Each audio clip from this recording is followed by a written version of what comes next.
Characters enter the movie. Billion opening weekend gang. That's, you know how crazy that is, Quan? That's it. You know how y'all don't know how crazy that's literally crazy. This is Tom Holland. I'm gonna be honest. Can I be honest with you before we get into the video? Tom, you can't do nothing else but Spider-Man. $1 billion?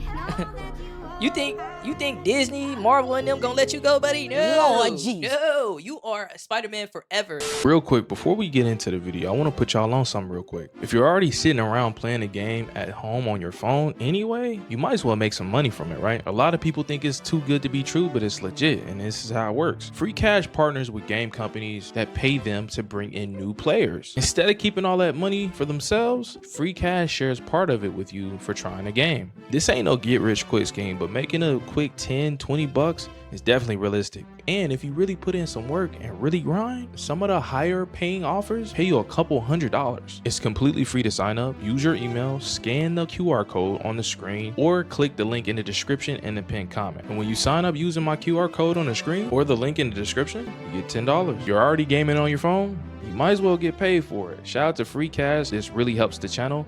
Let's get into the video. Let's go. All right, how Spider-Man Brand New Day changes everything. Very good movie. I recommend you go watch it. I'm putting it at my top 3 favorite Spider-Man movies of all time. My personal favorite. Such a good movie to me. Such a good movie. Tom Holland did an amazing job. Brand New Day. The loneliness he portrayed in the movie of sometimes just in life, like, you know what I'm saying, this is in life, like sometimes shit gets hard and sometimes you feel alone, and sometimes you feel like people can't understand you, but you still gotta keep going. You still gotta keep going, and that's exactly what he was doing, and he portrayed that very well. Portrayed it very well. The action was fire. Story started cooking. Spider-Man 2 is the best. Is number 1. Still better. Yes, it is. Jibby, you're correct. That's my number 1. That is my number 1. The Spider-Verse is number 2, and then this is number 3. People pass out as of recently, but in those cases, it was a different type of passing out. Some people are lower on this movie. Really? Hey, y'all come look at this. Is it better than Spider-Man Homecoming? I do not think it is better than Spider-Man Homecoming, but I am very high on that movie. Really? But most people per reviews are ridiculously high on this movie. That shit was hate. And I'm here to give my thoughts on it. Is it the best Spider-Man movie since Spider-Man 2? Is it the best Spider-Man movie of Spider-Man 2 is so fire, bro. all time? Well, I'd say I say top we'll 3. get to where I'd rank the Top Spider-Man 3. movie amongst the others and my rating out of 10 at the end. But first, let's get into the review. The first half will be spoiler free for my people who touch grass and got jobs and stuff who haven't seen the movie yet. Oh, and the second half will have spoilers. Oh yeah, I forgot Andrew, your guy, huh, Chris? For people who've seen it already, and for those who haven't seen the movie but don't care to be spoiled. I'll let you know when it's spoiler time though. And don't worry, I will be covering this movie fully when it drops digitally. I just had to get my thoughts out now. So starting off with my spoiler-free section of the movie. First thing to mention is yes, Ned Leeds is still obese. And secondly, one of my favorite things about this movie is how it feels like a Spider-Man comic book come to life. It felt like a comic book where Spider-Man can just pop up and see different heroes because they all reside in the same world. Tough. In the comics, Captain America could get a call to pull up somewhere and Daredevil's already there, solving it poorly because he's a trash hero. And I think that's dope. Really? I didn't know that. This new Spider-Man movie just made $1 billion. Oh my God, $1 billion, bro. With a B? $1 billion. Y'all know how much $1 billion is? Lord Jesus. He made $1 billion. Wait, I seen it when it dropped. That was last weekend. Wait, so that was the opening weekend. He made $1 billion? $1 billion? This movie With a B? world building where Spider-Man is I just saw it Saturday. interacting with so many different characters is fire. Last Saturday. Characters enter the movie. Billion Opening weekend gang. That's, you know how crazy that is, Quan? That's it. You know how y'all don't know how crazy that's literally crazy. This nigga is Tom Holland. I'm gonna be honest. Can I be honest with you before we get into the video? Tom, you can't do nothing else but Spider-Man. $1 billion? You think Disney, Marvel, and them gonna let you go, buddy? No, Lord Jesus. no. You are a Spider-Man forever until the end of time. Have amazing interactions with shit. Peter. Till he's 90? Yeah, that's sick. And then dip. No one over. Oh, so he got Michael did do $1 billion. That's crazy. That's crazy. Yeah, I'm telling you, this year for movies and entertainment has been A1. I can't even. I'm enjoying it. I ain't gonna lie. When it comes to entertainment, this year reminds me of 2016 time. Overstayed their Like, welcome. it's There been was a heat lot of concern before the movie all came out year. that with characters, and in the end it would just be a big mess, like Spider-Man 3, where you got 18 different villains and the fact that Mary Jane can't sing. Or in Tarzan 2, with 45 different plot points happening and nothing gets developed. We just supposed to believe Electro became bad because he's a short bus rider. Like, okay, bro. But that wasn't the case at all here. There are a small group of people who are complaining that it's overstuffed, but that doesn't make any sense to me. Every character, like I said, Everything made sense. Everything connected. It wasn't like no waste. I felt like served a purpose and dipped. It felt like a comic book. Yeah. Alex Coleman said it better than I ever could. Punisher is there for Pete's isolation. Hulk is there because Pete is fighting inner demons. MJ and Ned are there to show sacrifice. Yelena is there because she's felt the same thing that Peter's felt. And Sadie Sink's character aligns with Peter's arc. Everything connects. Yeah. I couldn't have said it better myself. Everything connects. Purpose. Maybe you were worried there would be 87 different villains, but there really isn't. There's only one central focus villain. People like Tombstone has a 5-second scene and didn't get a chance to do Spider-Man like this. I wonder how much money he made. These like characters that was in the movie for like 20 seconds, 50 seconds. How much money he made? Damn. Oh my Scorpion God. is used as a tool for the main villain. It's all purposeful. They all bounce off Spider-Man perfectly while they're on screen and never steal the spotlight at all, or well, even try to. If y'all watched my Spider-Man rankings video, you know I'm low on Tom Holland's movies as Spider-Man. 2 of the bottom 3 are Tom Holland movies. Yeah, I mean, look, Homecoming, it wasn't terrible, but it wasn't that good. And I don't feel my like he opinion. truly becomes Spider-Man until No Way Home. No Way Home In No started Way Home, cooking. that- Yep, No Way Home was cooking. It started to cook. That was the first time he felt like he made the ultimate sacrifice like Spider-Man would. And now in this movie, it's an amazing transition from his character going from making the sacrifice to now he's No way. I heard Tombstone actor got paid between 2 to 3 million. Oh my God. Nigga. Oh my God. Yo, imagine being an actor and being in a movie for 10 seconds. Lord Jesus. And make $2 to $3 million. You're a victim. Bro, MCU called me, man. Like, come on. suffering from that sacrifice and finding a healthy way of living with it. Because isolationism for no one is any way to live. It's a great character arc to Even if, let's just say it wasn't 2 million, let's just say 100,000, 200,000 for 10 seconds. Lord Jesus. Would y'all do? Come on, that's easy. Y'all doing that. continue off No Stop. Way Home. Stop. That I don't care what you say. You doing this shit for 10 seconds. Come on, stop. makes complete sense. This is Tom Holland's Stop. best performance as Spider-Man by far. I'd put his Facts. performance as Spider-Man in this movie up against any live-action Spider-Man from any movie. That's how good he was. His action as Spider-Man is the best I've seen so far. Yes, I think it's better than Spider-Man 2's action. He's hitting niggas with the most Debatable. insane debatable. Spider-Man PS4 finishers, then Debatable. talking about chill bro, I don't kill. The swinging scenes and cinematography behind the it swinging was scenes beautiful, were though. beautiful. They was weren't beautiful. quite TASM 2 level, that's like elite, but they were the best Tom Holland has had for sure. John Watts talking about, my advice to the new Brand New Day director, don't do practical swinging, it looks stupid. Man, shut your ass up. Oh yeah, the swinging. Yeah, the swinging looked good too. When he was just in the city, just that shit looked fire. Lord Jesus. That shit looked fire. Then he was, he was dealing with the inter demon spider like taking over. That shit was tough. That was tough. It was tough. I ain't gonna lie, it was I tough. think this movie, of It was any tough. live-action Spider-Man movie, shows how was smart tough. I Peter ain't gonna Parker lie. is more than they all have ever. Had me looking like these out the theater explaining to niggas how mutation works. I thought I was a genius. And Tom Holland is in New York City in this movie. And the city is so important to the story, like how it should be. We don't need Spider-Man in Washington, D.C. or in Europe. We Yeah. need Spider-Man in NYC. New York. Yup. He right. Nah, he right. Stopping drill rappers from producing more music, rescuing our ears like the GOAT he is. This is by far the best Spider-Man has ever looked in the MCU visually. In all the other movies, he's either entirely CGI or heavily CGI, and he doesn't really seem tangible at times. Yeah. But here, that is a guy in a suit, and it looks really good. To think it really took 4 Spider-Man movies to get this.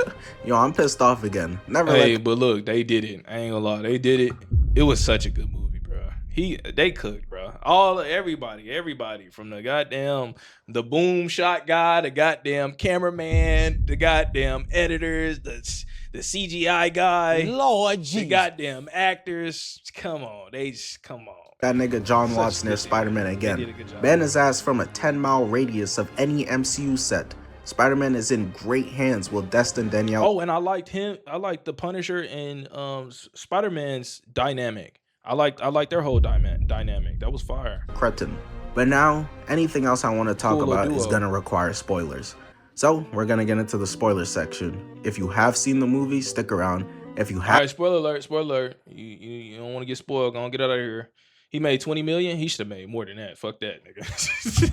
he should have made. He gonna make. Look, his next Spider-Man movie, bro. Listen to me. He gonna make at least 55.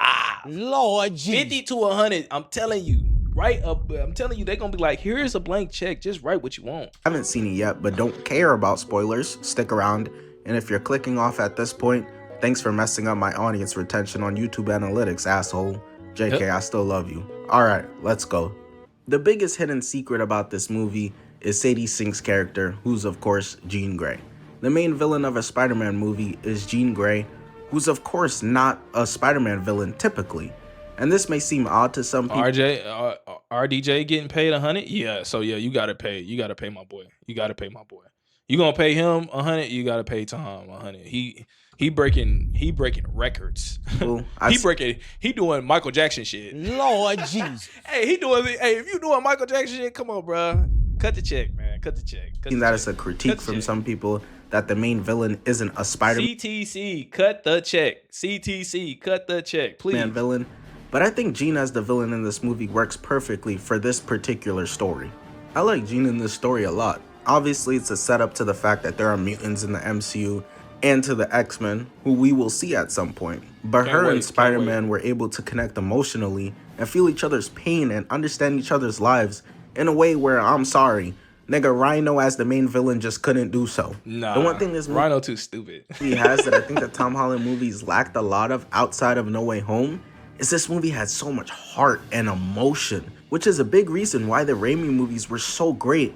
And a lot of that heart and emotion stems from Jean, plus her dynamic with Spider-Man, of course. Both isolated, both viewed by the government as potentially dangerous, and lost someone close to them. And in the end, she helps him to understand this about himself, because he didn't realize it. And he helps her to understand that she's not alone. I've been trying to do this alone myself, and I can't. Don't make the mistakes I made. She also unintentionally helps him with his mutation issues. In the movie, he's being more animalistic and aggressive, incapable of controlling himself, and her actions and words, while not meaning to, help him to understand that this isn't something that Spider-Man needs to neglect or try to suppress. Like you gotta just deal with that shit. Yup, you're right. In the whole movie, because this mutation is still him. These mutations are part of him. He's not Spider-Man. He's not Peter Parker. He's both. Facts. And once he understands that, he gets an insane power buff and starts kicking more ass. I also find it interesting. Based on this setup, it looks like Spider-Man will be the reason the government has technology to suppress mutant abilities. Yeah, that's I know. Again, spoiler alert. Spider-Man created a device that suppresses people's powers. Lord Jesus. And he did it to catch Jean Grey, but now the government and the powers that be have that technology. Now they're gonna use it. I think in the future they will use it against mutants and other people with powers, which is gonna be crazy. If I'm Magneto, you gotta see me, little nigga. Yeah, you gotta run the ones. Fuck with you, Tom. You gotta run the ones. But to get into specific moments of where this movie had so much heart for me, I gotta start with the scene you get of Spider-Man and Ned building Legos together. Oh, yeah, please. It's just so heartwarming seeing them being kids doing nerd voices just like they did back in high school when they used to goon together and had no friends. The Peter and MJ scenes are of course very emotional. The scenes where he sees her with another guy and he goes on a swing leaving the party. I feel bad for whoever was the first nigga to see Spider-Man after him witnessing that. He was pissed. And the cinematography on that depressing swing scene is great. A nighttime swing in the rain and perfectly fits how he's feeling in that moment. Oh yeah, when she said I don't love. Ooh yeah.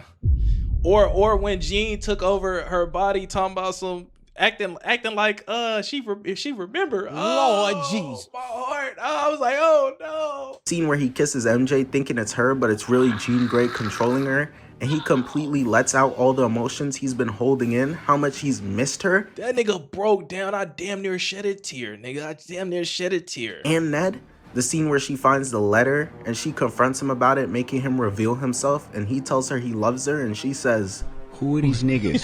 She tells him she doesn't love him, straight to it. That's a crazy Face? She doesn't even know him? The relationship between him and Frank, the big bro, little bro dynamic is so light and fun. His dynamic with Jean is enough to make a grown man cry.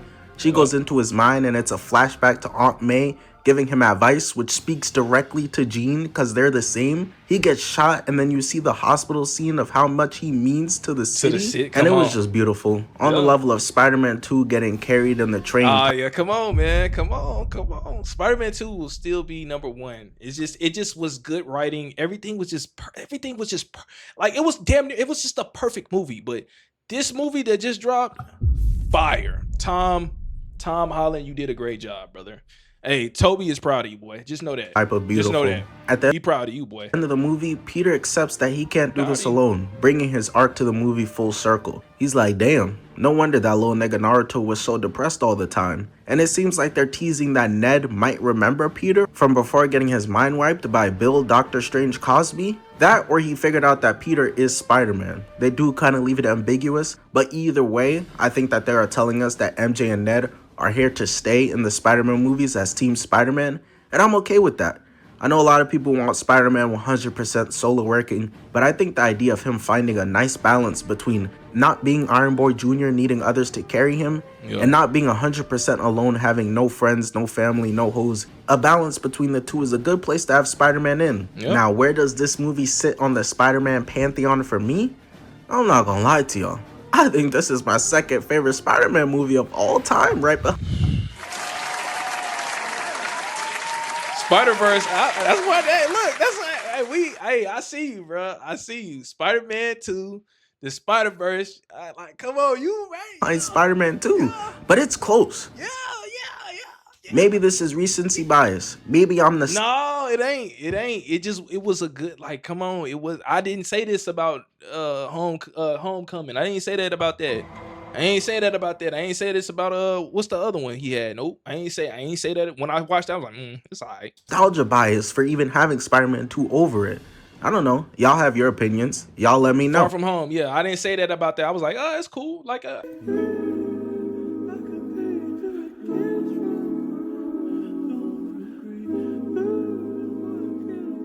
Thank you.